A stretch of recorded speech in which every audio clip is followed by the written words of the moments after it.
গিন্নি, ও গিন্নি, বলি আর কত বেলা পর্যন্ত ঘুমাবে গো? সেই সাত সকালে উঠে আমার বাড়ির সব কাজ করা হয়ে গেল, আর মহারানীর ঘুমই ভাঙছে না। বলি আজ কি ঘুমিয়েই পার করবে নাকি গো? বলি কি হয়েছেটা কি শুনি? সকাল থেকে এত চেঁচামেচি শুরু করেছো কেন? চেঁচামেচি করব না তো কি করব শুনি? কত বেলা হয়েছে সেটা কি তোমার খেয়াল আছে নাকি? মহারানীর মতো বেলা 12টা পর্যন্ত ঘুমাবে নাকি তুমি? তোমার মতো লোকের সংসার থেকে দুবেলা ঠিক মতো কপালে ভাতই জোটে না, আর মহারানী সে তো দূরের কথা। এই বেলা 12টা পর্যন্ত ঘুমালে কপালে ভাত জুটবে কোথা থেকে? বলো দেখিনি, বলো বলো। হোমা তাই নাকি? তা তুমি সাত সকালে উঠেছো, তা তোমার কপালে কি পোলাও কোরমা জুটলো নাকি? দেখি দেখি। গিন্নি, সাত সকালে মাথাটা খারাপ করো না তো। ঝগড়াটা কে করছে শুনি? আয় করার গুণ নেই, শুধু পারে বউয়ের সাথে ঝগড়া করতে। এত বড় কথা তুমি আমাকে বলতে পারলে? আরে, আয় যদি না করতাম, যে একবেলা খাবার খাচ্ছ সেটাও কপালে জুটতো না। বাবা বাবা, বড্ড আত্মসম্মানে খালে গেছে। তা কি এমন কথা বললাম গো? যা তোমার মুরদ আছে সেটাই তো বলেছি। ধ্যাত, তোমার সাথে কথা বলাই আমার ভুল হয়েছে। ইস, মিনসির রাগ দেখলে বাসি নেই। বলি খাওয়া পড়া মাখা সবকিছু পরিপূর্ণ দিয়ে তবেই রাগ করু। সত্য সব।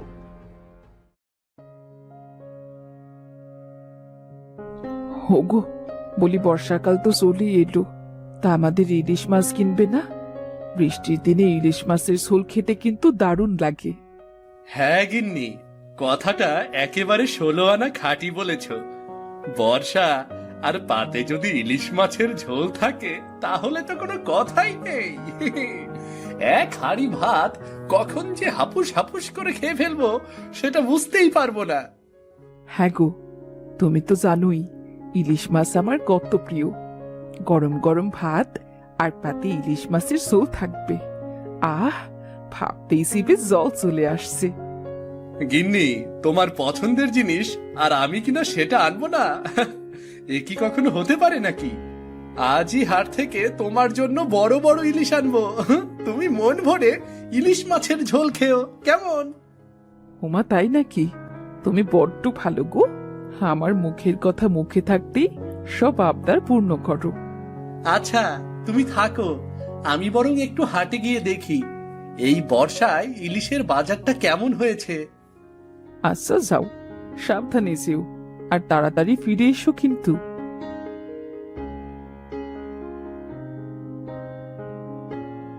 না, বাড়িতে কোনো কাজও নেই, কি যে করব, একা একা ভালো লাগছে না। যাই, একটু রিনার গাটা খাই নুনের সিটা দিয়ে আসি। মানুষকে জ্বালাতে কি যে ভালো লাগে না।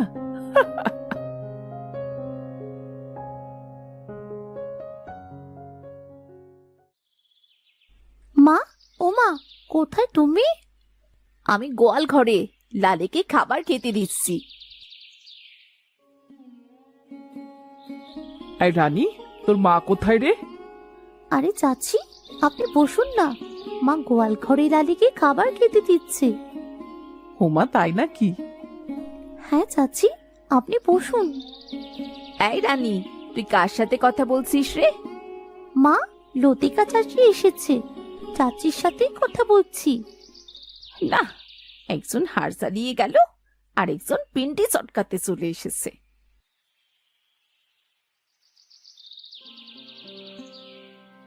হ্যাঁ রে রিনা, তোর সারাটা দিন কত কাজ করতে হয়, আর আমাকে দেখ, সংসারের একটা কাজও করতে হয় না। সবার কপাল তো আর তোমার মতো সোনায় মোড়ানো হয় না গো দিদি। হ্যাঁ রে, তা অবশ্য ঠিকই বলেছিস, আমার মতো কপাল পেতে তো কপাল লাগে। মা, আমার বড্ড খিদে লেগেছে, আমায় খেতে দাও না। দাঁড়া মা, এক্ষুনি চালটা পুড়িয়ে আনি, তারপর তোকে পান্তা ভাত মাখিয়ে দিচ্ছি। না মা, রোজ রোজ ওই ঝাল দিয়ে পান্তা খেতে আমার একদম ইচ্ছে করে না। সকালে তো কটা গরম ভাতও রান্না করতে পারো নাকি? শোন রানী, গরম ভাত রান্না করতে পারলে তোকে কি পান্তা ভাত দিতাম? তাহলে তো তোকে গরম ভাতই দিতাম। না মা, আমার পান্তা খেতে একদমই ইচ্ছে করে না। তাই তো, ছোট মানুষ রোজ রোজ কি পান্তা খেতে চায় নাকি? আমরা তো পান্তা ভাত কখনোই খাই না।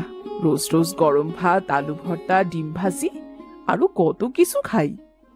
থাক থাক দিদি, আর বলো না। এমনিতেই রানী পান্তা ভাত খেতে চাইছে না। মা রানী, তুই বস, আমি ঝাল পুড়িয়ে এক্ষুনি নিয়ে আসছি। আচ্ছা যা, কি আর করা, গরিব হলে কত কিছুই সহ্য করতে হয়। নিজের জ্বালায় বাঁচি না, তার উপরে পাড়া প্রতিবেশীদের কথার ঠেলায় আর রক্ষে নেই। না মা, আমি ওই ছাল পোড়া দিয়ে ভাত খাবোই না। খেয়ে নে রানী, কি আর করবি, তোরা তো আর আমাদের মতো বড় লোক না। যা আছে তাই দিয়ে খেয়ে নে। ঠিকই খেত, তুমি যদি এসব ভালো খাবারের নামগুলো না বলতে। তাও মা, যা আছে খেয়ে নি, খুব খিদে পেয়েছে। হঠাৎ আকাশ কালো করে জোরে বিদ্যুৎ চমকাতে লাগলো। ঝুম ঝুম করে বৃষ্টি পড়া শুরু হলো। হায় হায়, হঠাৎ করে বৃষ্টি শুরু হলো। তোমরা বসো, আমি কটা জ্বালানি তুলে আনি গে, না হলে তো আবার রান্না করতে পারবো না।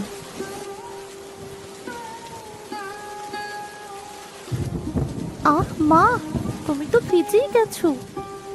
এই বৃষ্টিতে ভিজলি, এবার তো তাহলে জ্বর আসবে তোর। না, জ্বর আর আসবে কোথা থেকে? আর আসলেই বা কি? আমার বাবা এসব কষ্ট করতে হয় না, সব তোর দাদাই আমাকে গুছিয়ে দেয়। তোমার মতো সুখ কজনের আছে? তোমার সুখের কথা চিন্তা করাও আমাদের জন্য স্বপ্ন। বৃষ্টি বেশ ভালোই হচ্ছে, তোর দাদা বাজারে গেছে ইলিশ কিনতে। বৃষ্টির দিনে ইলিশ মাছ খেতে দারুণ মজা লাগবে। চাচি, ইলিশ মাছ খেতে বসে খুব মজা লাগে। কেন রে, তুই বুঝি কখনো ইলিশ মাছ খাসনি? না চাচি, বাবা তো কখনো ইলিশ মাছ আনেনি, তাহলে খাবো কি করে? ইলিশ মাছের যে স্বাদ, তা কখনোই ভোলা যায় না। ইলিশ মাছের স্বাদ তো মুখেই লেগে থাকে। ওমা, তাই নাকি? এত মজার হয়? হ্যাঁ রে দানি, আরো যদি বৃষ্টির দিনে ইলিশ মাছের ঝোল হয় আর গরম গরম কটা ভাত, তাহলে তো আর কথাই নেই। আহ, কি যে স্বাদ! মা, ওমা, আমিও ইলিশ মাছ খাবো। তাই তো, রিনা, সবসময় না পারিস, দু একবার তো মেয়েটাকে ইলিশ মাছ খাওয়াতে পারিস নাকি? বাজার থেকে কিনে না আনলে আমি কোথা থেকে খাওয়াবো? হ্যাঁ রে, হাবু তো মাছ ধরে, তাও ইলিশ মাছ পায় না। না, জানি না, বাড়ি তো কখনো আনতে দেখলাম না। আচ্ছা থাক তোরা, আমি আসি রে। মা, ওমা, ইলিশ মাছের ঝোল দিয়ে ভাত খাবো মা। আমাদেরও ইলিশ মাছের ঝোল রান্না করো না মা। মারবো একটা থাপ্পড়, যার মুখে যেটা শুনবে সেটাই খেতে হয় নাকি? তুমি সব সময় এমন করো। এই হাবু, মাঝ নদীতে যাবি নাকি? শুনেছি বৃষ্টি হলেই নাকি মাঝ নদীতে বড় বড় ইলিশ পাওয়া যায়। কিন্তু এত বৃষ্টিতে আমাদের ওইটুকু নৌকা ডুবে যাবে না তো? আরে চল না রে, একটু সাহস করে গিয়ে দেখি না রে। বড় নৌকার জন্য আমরা তো কখনো মাছ নদীতে যেতেই পারি না, আর আমাদের কপালেও কখনো ইলিশ মাছও জোটে না রে। হ্যাঁ রে কালু, বউ বাচ্চাদের কখনো ইলিশ মাছও খাওয়াতে পারি না। কি করে খাওয়াবো? বড় বড় নৌকাগুলো তো আমাদের মাছ নদীতে যেতেই যায় না, তাদের চোখে তো আমরা কখনো পড়িই না। হ্যাঁ রে, আজ বর্ষার কারণে তো সব বড় নৌকার মাঝিরা ঘাটে নৌকা বেঁধে বাড়ি ফিরে যাচ্ছে। আজই আমাদের সুযোগ, আজ যদি কটা ইলিশ মাছ ধরতে পারি তাহলে একদিন হলেও বড় ইলিশের স্বাদটা তো নিতে পারবো নাকি? হ্যাঁ রে হাবু, চল চল, গিয়েই দেখি কি হয়, চল।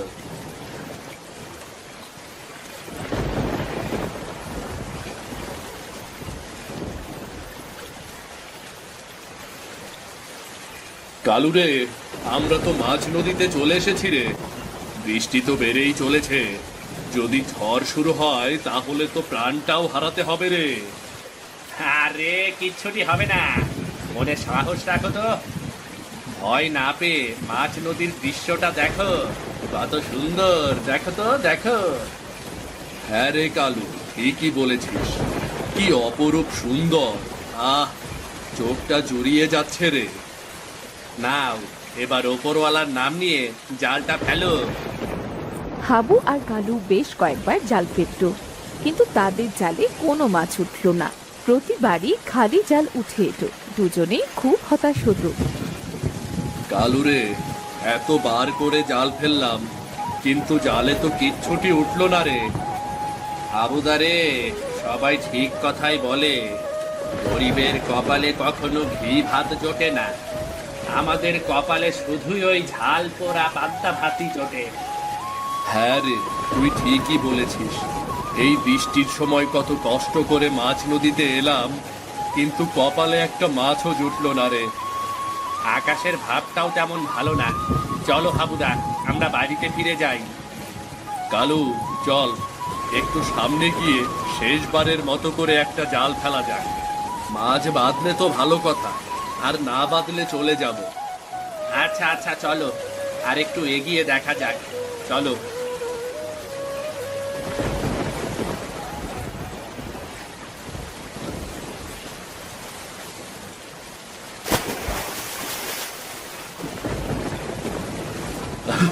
আরে কালু, দেখ আমার জালে কত বড় বড় রূপালী ইলিশ উঠেছে রে।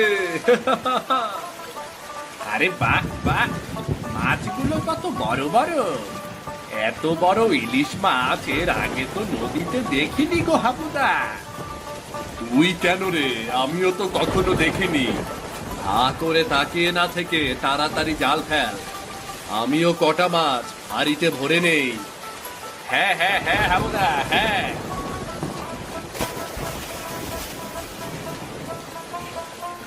কালু, তোর জালেও তো বড় বড় মাছ উঠেছে রে। চল আরো কয়েকবার জাল ফেলি, চল চল। আমার কি যে খুশি লাগছে গো হাবুদা। ছোট ছোট ছেলে মেয়েরা বাড়িতে ইলিশ মাছের জন্য খুব বায়না করে। আজ পরিবার নিয়ে একসাথে বসে ইলিশের ঝোল দিয়ে ভাত খেতে পারবো। আরে কালু, ঠিকই বলেছিস। নে নে নে, তাড়াতাড়ি নে, বৃষ্টি তো হয়েই চললো রে, আমার কোনো নামগন্ধ নেই। এরপর হাবু আর কালু কয়েকবার জাল ফেলল। প্রতিবারই তাদের জালে ইলিশ মাছ উঠে এলো। এতগুলো ইলিশ একসাথে বাঁধা, এই যেন তাদের স্বপ্ন ছিল। কালু, চল এবার বাড়ি যাই।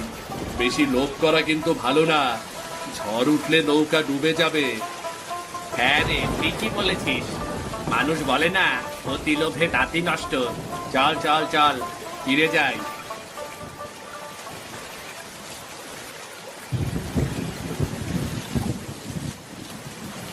কালু রে, হাড়ি ভর্তি মাছ পেয়েছি।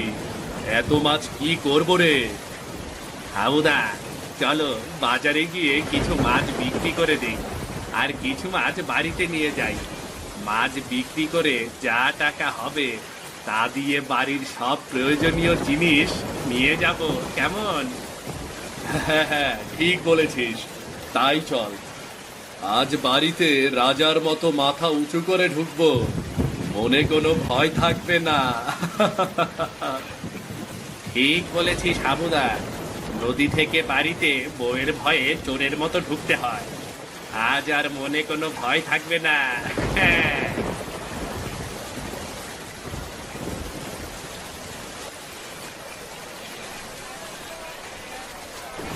হরেন্দা, আজ তোমার কাছে কোনো মাছ নেই যে?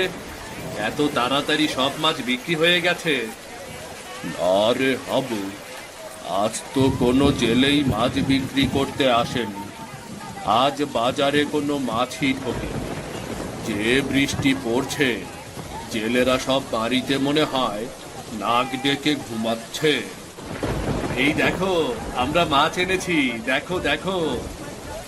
আরে বাহ, কি বড় বড় ইলিশ মাছ! বাহ বাহ বাহ, এত মাছ তোরা কোথায় পেলি রে? কোথায় আবার পাবো, মাছ নদী থেকে মেরে এনেছি। খুব ভালো করেছিস। মাছের অভাবে বড় বড় ক্রেতা এসে ফিরে যাচ্ছে। দে দে দে, তোদের মাছগুলো দে, ওজন করে তোদের পাওনা মিটিয়ে দেই। কিরে, ওই বড় বড় মাছগুলো রেখে দিচ্ছিস কেন রে? ওগুলো আমরা বাড়িতে নিয়ে যাবো গো হরেন্দা, আমার মেয়েটা খাবে। আরে, আজ বাজারে মাছ নেই, ওগুলো দিয়ে যা। না গো, ওগুলো দেওয়া যাবে না। ওগুলো বউ ছেলে মেয়ে নিয়ে একসাথে আমরা জমিয়ে খাবো গো। আচ্ছা আচ্ছা, নে তোদের এই যে 2,4,000 টাকা নে তোরা। 2,000 টাকা? ওগুলো দিলে আরো টাকা পেতি। না না না হরেন্দা, ওগুলো থাক। টাকার থেকে পরিবারের মুখের হাসিটাই বড়। চল রে হাবুদা, চল চল।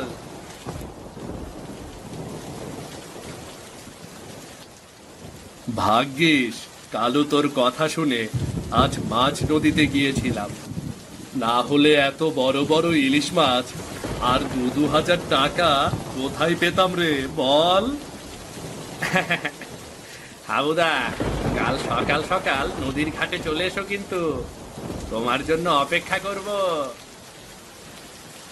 মানুষটা সেই সকালে ঝগড়া করে বেরোলো, এখনো কোনো খোঁজ খবর নেই। না জানি বৃষ্টির মধ্যে কোথায় আছে, কি করছে। ও গিন্নি, এভাবে বারান্দায় হাঁটাহাঁটি করছো কেন? আমার কথা ভাবছো বুঝি? ওগো, ওগো, তুমি কোথায় ছিলে? একটু না হয় ঝগড়া করেছি, তাই বলে কি বাড়ি ফিরবে না? আরে না গিন্নি, আজ মাছ ধরতে মাছ নদীতে গিয়েছিলাম। এই দেখো কত বড় বড় ইলিশ মাছ এনেছি, আর তোমার সংসারের সব জিনিসও এনেছি দেখো। ওগো, এত কিছু তুমি কোথায় পেলে? এত টাকা, এত বাজার, এত বড় বড় ইলিশ মাছ? কেন, আয় করে এনেছি। তুমি কথায় কথায় খোটা দাও আমি কাজ করতে পারি না, আয় করতে পারি না, তাই আজ দেখিয়ে দিলাম। সব মাছ নদীর খেল গো, সব মাছ নদীর খেল।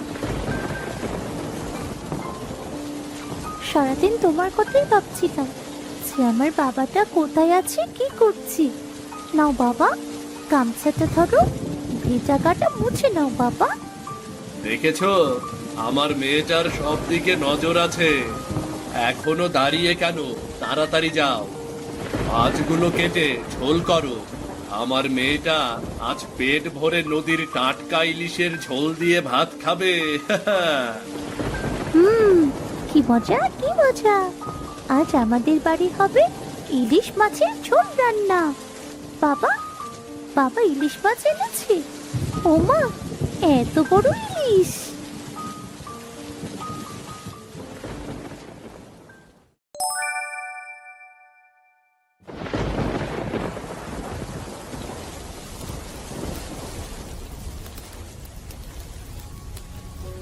আহ, কি সুন্দর খান।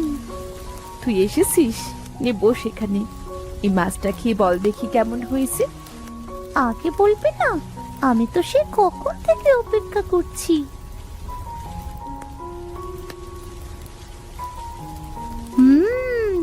খেতে কি মজা হয়েছে গো মা। আমাকে ছাড়াই খাওয়া হচ্ছে নাকি? একটু ডাকবেও না? ইলিশের ঘ্রাণে তো ঘরেই থাকতে পারলাম না, আমিও চলে এলাম। এসো এসো, বসে পড়ো, না হলে আর পাবে না। যে স্বাদে ইলিশ মাছে, একদম মুখে লেগে থাকার মতো। আমার পছন্দের ইলিশ ঝোল, তাও আবার এই বৃষ্টির দিনে। সে কবে ইলিশের ঝোল খেয়েছি মনেও পড়ছে না। উপরওয়ালা এবার আমার ইচ্ছেটা পূরণ করলো। এখন থেকে আর কারো মানা শুনবো না, ইলিশ ধরতে মাঝ নদীতে যাব। আমার মেয়েটার মুখে আগে হাসি ফুটাবো, আর খাবারের কোনো কষ্টই হতে দেব না।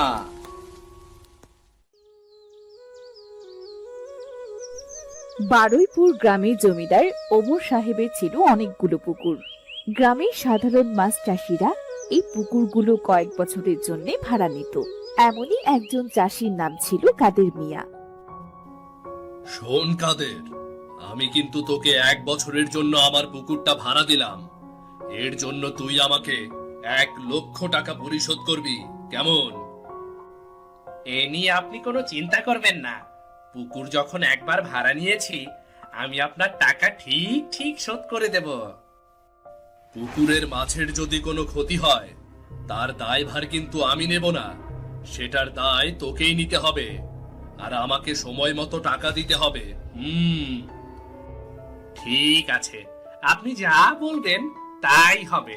যত তাড়াতাড়ি সম্ভব পুকুরে মাছের পোনা ছাড়বো। ওই যে পুকুরটা, যেটা আমার কাছ থেকে ভাড়া নিবি, এত টাকা তুই কোথায় পাবি বলতো? কোথায় আর পাবো? আমার বউয়ের বাপের বাড়ি অনেক বড় লোক, সেখান থেকে বউকে দিয়ে টাকা নেবো। কি বলছিস তুই? তোর বউয়ের তো মা বাবা কেউ নেই রে। আছে বলতে একজন ভাই, আর ভাই কি দিতে রাজি হবে? কেন হবে না? এর আগেও তো আমি আমার বউকে দিয়ে অনেক টাকা নিয়েছি, আর এইবার তো মাত্র 1 লক্ষ টাকা। যেটা ভালো মনে হয় করবি, যা। আমি তোকে এ ব্যাপারে কিছু বলবো না, কিন্তু সময় মতো আমাকে কিন্তু টাকা দিতে হবে বলে দিলাম। আমাকে 2 দিন সময় দিন, 2 দিনের মধ্যেই আমি টাকা জোগাড় করে আপনাকে দিয়ে যাব, কেমন? এ তো গেল জমির দাম, কিন্তু মাছের পোনা ছাড়তে গেলেও কিন্তু টাকা লাগবে। তখন আবার বলিস না কিছু টাকা কম নিতে। আমি কিন্তু পুরো টাকাটা একসাথে নিতে চাই। ওই টাকার ব্যবস্থা আমি করে রেখেছি। মোরল সাহেবের কাছ থেকে কিছু টাকা ধার নিয়ে আসব, এরপর সুদে আসলে সব পরিশোধ করে দেব। মোরল সাহেবকে তো চিনিস না, সে কিন্তু সাংঘাতিক মানুষ। টাকা যদি সময় মতো না দিস, তাহলে কিন্তু তোকে মেরে ফেলবে রে। তাকে আমি খুব ভালোভাবেই চিনি। যাই হোক, এখন আমি যাই, সবকিছুর ব্যবস্থা করতে হবে। যাই আমি।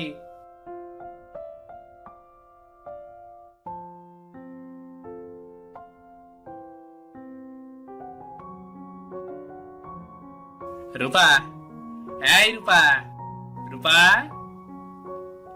কোথায় গেলে গো? এদিকে এসো তাড়াতাড়ি।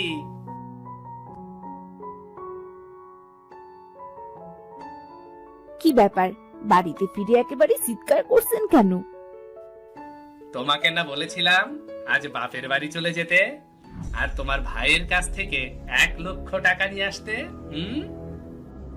আমি তো আপনাকে গতকালই বলে দিয়েছি, আমার বাপের বাড়ি থেকে আপনাকে আর কোনো টাকা এনে দিতে পারবো না। কি বললি তুই? তোর সাহস তো কম নয়। বাপের বাড়ি থেকে টাকা আনতে পারবি না? তাহলে আমার ঘর তুই কখনোই করতে পারবি না বলে দিলাম। আমি আমার বাপের বাড়ি থেকে অনেক টাকা এনে দিয়েছি, আমার পক্ষে আর সম্ভব না। আমার বাবা নেই, মা নেই, দাদাও গরিব মানুষ।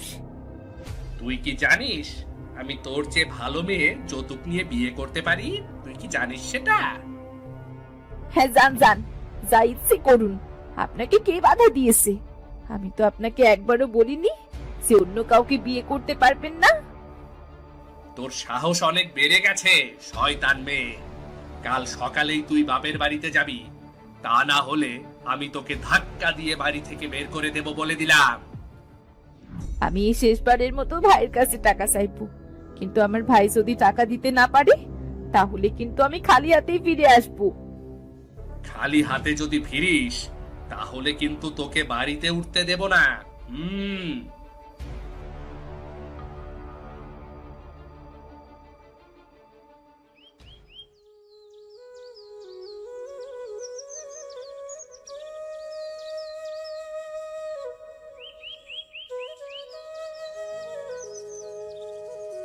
ভাইজান, আমি আবার শ্বশুর বাড়ি থেকে তোমার বাড়িতে এসেছি।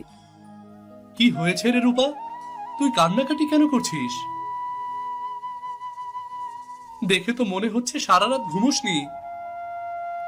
তোমার জামাই আমাকে টাকা নেওয়ার জন্য পাঠিয়েছে। এক বছরে আমি অনেকবার তোর স্বামীকে টাকা জোগাড় করে দিয়েছি, কিন্তু আমার ব্যাপারটা একটু বোঝার চেষ্টা কর। আমি তোকে কোথা থেকে টাকাগুলো জোগাড় করে দেব বল তুই আমাকে। এই কথা ওকে বারবার বলেছি। সে বলেছে যদি তাকে টাকা জোগাড় করে দিতে না পারি তাহলে আমাকে বাড়ি থেকে বের করে দেবে। তুই বাড়িতে ফিরে যা, গিয়ে দেখ তোর স্বামী কি বলে। এবার যদি বেশি বাড়াবাড়ি করে তাহলে আমরা ওকে একটা শাস্তি দেবই দেব। গ্রামের চেয়ারম্যানের কাছে নালিশ করব। দেশে আইন আদালত তো উঠে যায়নি, তাই না? আমি এভাবে আর সংসার করতে পারছি না ভাইজান, তুমি তোমার পায়ে আমাকে একটু আশ্রয় দাও। কি আর করবি, আমাদের তো কেউ নেই রে। একটু মুখ বুঝে সহ্য কর লক্ষ্মী বোন আমার। ঠিক আছে, আমি বাড়ি ফিরে যাচ্ছি। গিয়ে এবার দেখি সৃষ্টিকর্তা আমার কপালে কি লিখে রেখেছেন।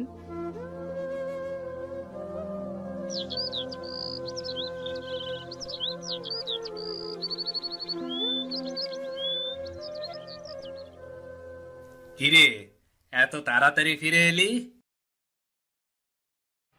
দে আমার টাকাগুলো দে। আমাকে আবার এই টাকাগুলো দিয়ে পুকুর ভাড়া নিতে যেতে হবে। সেই পুকুরে আমি মাছের পোনা ছাড়বো। আমাকে ক্ষমা করে দিন, আপনার টাকাগুলো আমি জোগাড় করতে পারিনি, আর ভাইজানের কাছে কোনো পয়সাও নেই। হারাম জাদি, তাহলে কি করতে গিয়েছিলি ভাইয়ের বাড়ি? টাকা যদি আনতেই না পারবি তাহলে শুধু শুধু কেন গেলি?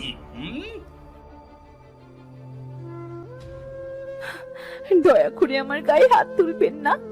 আমি তো টাকার জন্য অনেক চেষ্টা করেছিলাম, কিন্তু সেখানে কোনো উপায় দেখতে পেলাম না। এই যে আমি বাড়ি থেকে বের হয়ে যাচ্ছি, ফিরে যেন তোর মুখ আর না দেখতে পাই, আমি বলে দিলাম। দয়া করে এমন কথা বলবেন না। যদি আপনি আমাকে বাড়ি থেকে তাড়িয়ে দেন তবে আমি কোথায় যাব বলুন? আমার তো যাওয়ার কোনো জায়গা নেই। যেখানে খুশি সেখানে যা। তোর মতো মেয়ের সাথে আমি আর একদিনও ঘর করব না।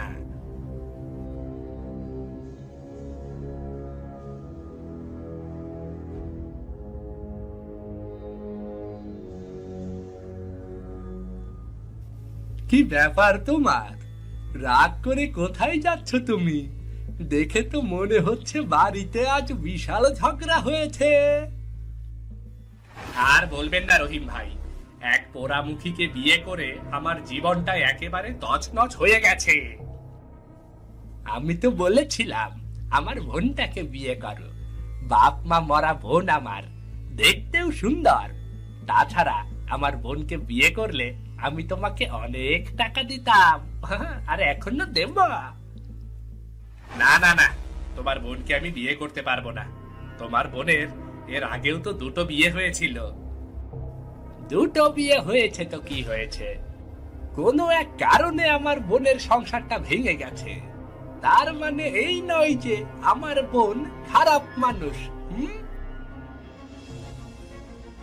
একবার তুমি ওর সাথে কথা বলেই দেখো না।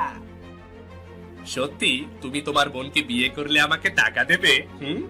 তা কত টাকা দেবে শুনি? তুমি যদি আমার বোনকে বিয়ে করো তাহলে আমি তোমাকে নগদ 1,00,000 টাকা দেব। সত্যি তোমার বোনকে বিয়ে করলে তুমি আমাকে 1,00,000 টাকা দেবে? হ্যাঁ গো হ্যাঁ। যদি তুমি আমার বোনকে স্ত্রী হিসেবে গ্রহণ করো আমি তোমাকে 1,00,000 টাকা দেব। আর যদি রাজি থাকো তাহলে আজকে আমি আমার বাড়িতে তোমার বিয়ের আয়োজন করব। কি বলো, রাজি তুমি? আচ্ছা ঠিক আছে, আমি বিয়েতে রাজি আছি। এই টাকাটা পেলে আমি পুকুর রাখবো, সেই পুকুরে মাছ চাষ করে অনেক অনেক টাকা উপার্জন করব। আমার সংসারে অভাবের দিন শেষ হবে। সব কিছু ঠিক আছে, কিন্তু আমার বোনকে বিয়ে করতে গেলে একটা শর্ত আছে। আবার কি শর্ত? আমি তো তোমার কথা কিছুই বুঝতে পারছি না। তুমি যদি আমার বোনকে বিয়ে করো তাহলে তোমার প্রথম বউ রূপাকে বাড়ি থেকে তাড়িয়ে দিতে হবে যে। এসব নিয়ে তোমাকে ভাবতে হবে না। ওর সাথে আমি এমনিতেও সংসার করব না। ওকে বলেছিলাম বাপের বাড়ি থেকে টাকা আনতে, সে কিছুই আনতে পারেনি। এমনিতেই ওকে আমি বাড়ি থেকে তাড়িয়ে দেব, কোনো চিন্তা নেই। ভালোই হলো, আজকে তবে আমার বাড়িতে শুভ কাজটা সেরে ফেলি, কেমন? আর তুমি আমার বোনকে নিয়ে তোমার বাড়িতে কাল চলে যেও, কেমন?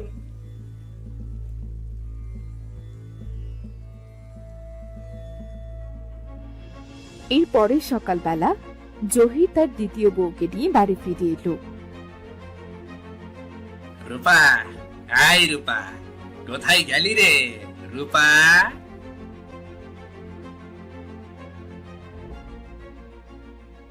দেখ দেখ, তোর সতীনকে বাড়িতে নিয়ে এসেছি আমি। দেখ দেখ।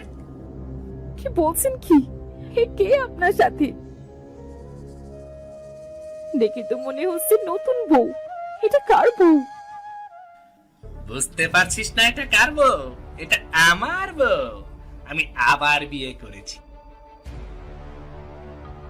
তোকে তো বলেছিলাম বাপের বাড়ি থেকে টাকা আনতে, তুই তো টাকা দিসনি, তাই আমি আবার বিয়ে করেছি। আমার কত বড় সর্বনাশ হয়ে গেল। তুমি আমার কপালে এত বড় অন্যায় লিখে রেখেছিলে। তুমি না বলেছিলে এ বাড়িতে আসার পর তোমার বউকে বের করে দেবে? তা হাঁ করে দাঁড়িয়ে কি দেখছো? যাও, ওকে বাড়ি থেকে এক্ষুনি বের করে দাও। আই শোন, এটা আমার নতুন সংসার। এই সংসারে তোর কোনো জায়গা নেই। এখনই বাড়ি থেকে বের হয়ে যা বলছি, এখনই বাড়ি থেকে বের হয়ে যা। আপনি এসব কি বলছেন? আমি আমি কোথায় যাব? না না, এত বড় অবিচার করবেন না আমার সাথে। কোথায় যাবি আমি কি করে জানি? আমি তোকে কোনো জায়গা দিতে পারবো না। তবে রাস্তার ধারে একটা পুরনো ভাঙা ঘর আছে, ইচ্ছে করলে তুই ওখানে থাকতে পারিস। যা তো চোখের সামনে থেকে আমার। রাস্তার পাশে যে পুরনো ঘর আছে সেটা তো অনেক পুরনো, সেখানে কোনো মানুষ থাকতে পারবে না। ঘরটা একেবারেই ভাঙা, বৃষ্টির দিন পানি ঢোকে। তাহলে তোর জন্য এখন আমি আবার রাজপ্রাসাদ কোথায় পাবো রে? যা বলছি, এক্ষুনি বের হয়ে যা, বের হয়ে যা।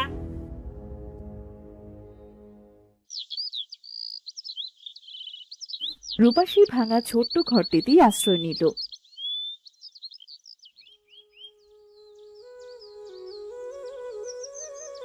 এইভাবেই কেটে গেল 1 মাস।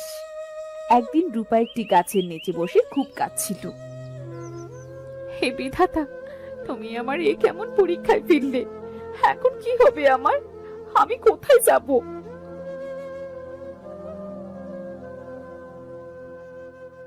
কি ব্যাপার, তুমি এখানে বসে কান্নাকাটি কেন করছো? মোড়ল সাহেব, আমার ভাগ্যটা খুব খারাপ। জানেন তো, আমার স্বামী আবার দ্বিতীয় বিয়ে করেছে আর আমাকে বাড়ি থেকে বের করে দিয়েছে। আমি বাড়ির পাশে ভাঙা রাস্তার কাছে বাড়িটায় আশ্রয় নিয়েছি। কি বলছো কি? আমরা তো কিছুই জানি না। তা এখন তুমি কি করে চলছো? কে তোমার খাবার খরচ দিচ্ছে বলো? কি আর করব বলুন, মানুষের বাড়িতে কাজ করে জীবিকা নির্বাহ করছি, কিন্তু এভাবে আর কয়দিন? আমি তো আর থাকতে পারছি না। আচ্ছা বাবা, ঠিক আছে। বর্ষাকাল, প্রচুর বৃষ্টিপাত হচ্ছে। তুমি রাস্তার কাছে ছোট ছোট গর্তগুলোতে কিছু মাছ চাষ করতেও তো পারো। মাছ চাষ? কিন্তু এই ব্যাপারে তো আমি কিছুই জানি না, কখনো মাছ চাষও করিনি। এখন তো বর্ষাকাল চলছে, এমনিতেই মাছের খাবারের অভাব হয় না। তাছাড়া আমি তোমাকে পোনা সংগ্রহ করে দেব। তোমার স্বামী আমার কাছ থেকে মাছের পোনা নিয়ে তার পুকুরে মাছ চাষ করছে। অবশ্য ও আমার একটা টাকাও শোধ করেনি, বলেছে মাছ বিক্রি করে সমস্ত টাকা দিয়ে দেবে। কিন্তু আপনি আমাকে মাছের পোনা কিনে দেবেন মোড়ল সাহেব? আমার কাছে তো এক কানা করিও নেই, আমি কি দিয়ে মাছের পোনা কিনবো? রাস্তার পাশে মাছ চাষ করে যে টাকা পাওয়া যাবে সে টাকা দিয়ে না হয় তুমি আমার টাকা শোধ করে দিও। তোমাকে দেখে বেশ মায়া হলো, তুমি আমার মেয়ের বয়সী, এইটুকু সাহায্য আমি তোমাকে করতেই পারি। আপনাকে যে কি বলে ধন্যবাদ দেব নিজেও জানি না। আচ্ছা ঠিক আছে, আপনার বাড়িতে আগামীকাল সকালবেলা যাব। আপনি আমাকে কিছু মাছের পোনা দেবেন।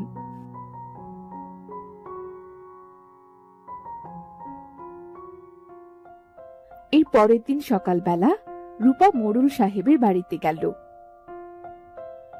এবং সেখান থেকে কিছু মাছের পোনা নিয়ে এলো। সে রাস্তার পাশে ছোট ছোট গর্তগুলোতে মাছের পোনাগুলো চাষ করছিল।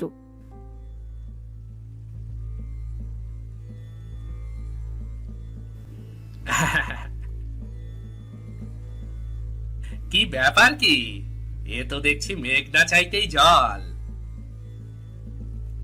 শেষ পর্যন্ত কিনা রাস্তার পাশে এই বৃষ্টির মধ্যে মাছ চাষ করতে হচ্ছে। কি আর করবো বলো, সবার ভাগ্য তো আর তোমার মতন নয়। আমার তো আর এত বড় পুকুর নেই যে মাছ চাষ করব। তাছাড়া তুমি তোমার বাড়ি থেকে তো আমাকে বেরি করে দিয়েছো। তখন তো আমার কথায় রাজি হওনি। তখন যদি আমার কথা শুনতে, তাহলে তোমাকে রাস্তার পাশে মাছ চাষ করতে হতো না। এখন তো আর তোমার কোনো সমস্যা নেই, ঘরে নতুন বউ এনেছো, সে নিশ্চয়ই বাবার বাড়ি থেকে তোমাকে অনেক টাকা এনে দেয়, তাই না? আরে বাবা, টাকার জন্যই তো বিয়ে করেছি। যখন যা চাচ্ছি তাই তো পাচ্ছি আমি। তুমি যে অন্যায় করেছো না আমার সাথে, তার শাস্তি তোমাকে ঠিক বিধাতা দেবেন। পাপ কিন্তু বাপকেও ছাড়ে না। আগে তুমি নিজেকে সামলাও। শকুনের দোয়ায় কখনো গরু মরে না।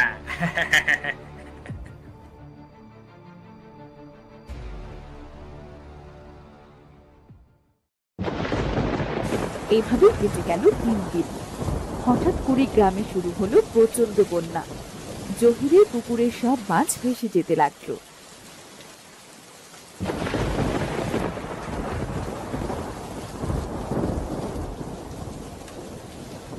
গিন্নি, ও গিন্নি, কোথায় গেলে তুমি? কোথায় গেলে? আমার সব শেষ হয়ে গেল গিন্নি। আমার তো একেবারে সর্বনাশ হয়ে গেল। একেবারে সর্বনাশ হয়ে গেল গিন্নি। কি ব্যাপার, হয়েছেটা কি? এরকম চিৎকার করতে করতে বাড়িতে ঢুকছো কেন? কি আর বলবো বলো, পুকুরে কত আশা করে মাছ ছেড়েছিলাম। তোমাকে বিয়ে করেছিলাম এই মাছ চাষের জন্যই। আজকে সেই পুকুরে বন্যার পানি ঢুকে সব মাছ ভেসে গেছে। এখন কি করবি? তুমি তো মোড়লের কাছ থেকে পোনাগুলো বাকিতে কিনেছিলে। এখন এতগুলো টাকা তুমি কি করে শোধ করবি? জানি না, আমি সত্যিই কিছু জানি না। সৃষ্টিকর্তা আমার কপালে ঠিক কি লিখে রেখেছেন আমি জানি না। আমি তোমাকে আগেই বলে দিচ্ছি, আমার যদি এমন অবস্থা হয় না, তাহলে কিন্তু তোমার সাথে সংসার করতে পারবো না। না খেয়ে অভাব অনটনে আমি দিন কাটাতে পারবো না। এ তুমি কি বলছো? তুমি না আমার বউ? তুমি যদি আমার খারাপ সময় পাশে না থাকো, তাহলে কে পাশে থাকবে বলো? এসব বলে কোনো লাভ নেই। আমি তোমার সাথে থাকতে পারবো না। এখন তুমি অনেক ঋণগ্রস্ত হবে। তুমি অনেক স্বার্থপর একটা মানুষ। এরকম খারাপ সময়ে তুমি আমাকে রেখে চলে যাচ্ছ। তোমার মতো লোকেদের সাথে এমনটাই হওয়া উচিত। যে নিজের প্রথম স্ত্রীকে খাট ধরে বাড়ি থেকে বের করতে পারে, টাকার জন্য তাকে মারধর করতে পারে, তার সাথে এমনটাই হওয়া উচিত। আমি সব বিপদ কাটিয়ে উঠব। তুমি আমাকে রেখে যেও না, যেও না আমাকে রেখে। তোমার বিপদ নিয়ে তুমি বসে থাকো, সেইটা নিয়ে আমি আর এক মুহূর্ত সময় নষ্ট করতে চাই না। আর শোনো, এতদিন যে টাকাগুলো আমার কাছ থেকে নিয়েছো, সেগুলো ভালোই ভালোই ফেরত দিয়ে দেবে।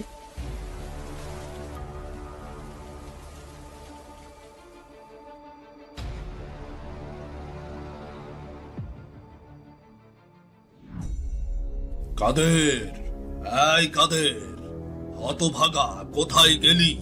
তাড়াতাড়ি একবার বের হ। কি হয়েছে মোড়ল সাহেব? এই সাত সকালে আপনি আমার বাড়িতে? কি আর হবে, তুই জানিস না আমি কেন এসেছি? মাছের পোনা ছাড়ার কথা বলে আমার কাছ থেকে তো অনেকগুলো টাকা নিয়েছিস, এই টাকাগুলো আমাকে ফেরত দে। হ্যাঁ, আপনি তো সব জানেন, আমার পুকুরের সব মাছ ভেসে গেছে। এখন আমি কি করে আপনার এত টাকা পরিশোধ করব বলুন না। তুই তোর বউয়ের সাথে কত বড় অন্যায় করেছিস সেটা গ্রামের সবাই জানে। বউটাকে রাস্তায় ফেলে দিয়েছিস, আর সেই বউ এখন রাস্তার মধ্যে মাছ চাষ করে জীবিকা চালাচ্ছে।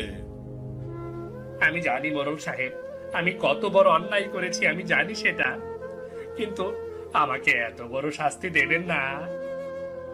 আমাকে একটু সময় দিন, একটু সময় দিন আমাকে। আমার স্ত্রীও আমাকে রেখে চলে গেছে। একদম ঠিক কাজ হয়েছে, তোর বউ তোকে রেখে চলে গেছে। আমি খুব খুশি হয়েছি। এখন তুই টাকা বের কর, টাকা বের কর জলদি। টাকা ছাড়া আমি তোর বাড়ি থেকে কোথাও যাচ্ছি না। মোড়ল সাহেব, আপনি কেন বুঝতে পারছেন না? আমার কাছে একটা টাকাও নেই।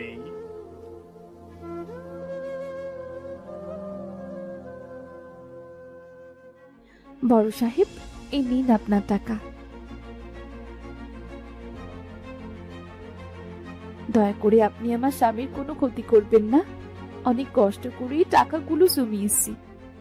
কি ব্যাপার রূপা, তুমি তোমার কষ্টের মাছ বিক্রির টাকাগুলো কেন দিতে এসেছো?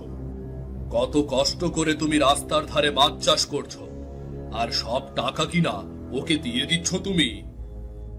ও আমাকে ছেড়ে যেতেই পারে, কিন্তু আমি তাকে ছাড়তে পারবো না। তাই ওর বিপদের দিনে এগিয়ে এসেছি।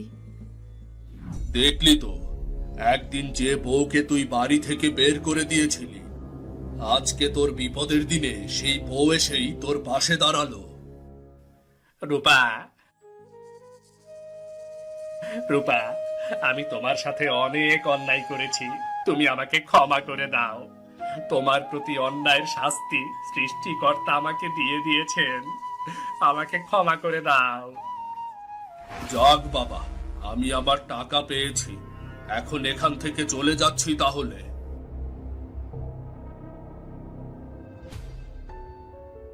বৃষ্টিতে রাস্তার পাশে মাছ চাষ করে আমি টাকাগুলো জমিয়েছিলাম। আজকে সবগুলো টাকা দিয়ে গেলাম। তারপরও আপনি ভালো থাকবেন। রূপা, আমার সব কিছু শেষ হয়ে গেছে, দয়া করে তুমি আমাকে ছেড়ে যেও না। বাকিটা জীবন আমি তোমার সাথেই থাকতে চাই রূপা, তুমি যেও না, আমাকে ছেড়ে যেও না।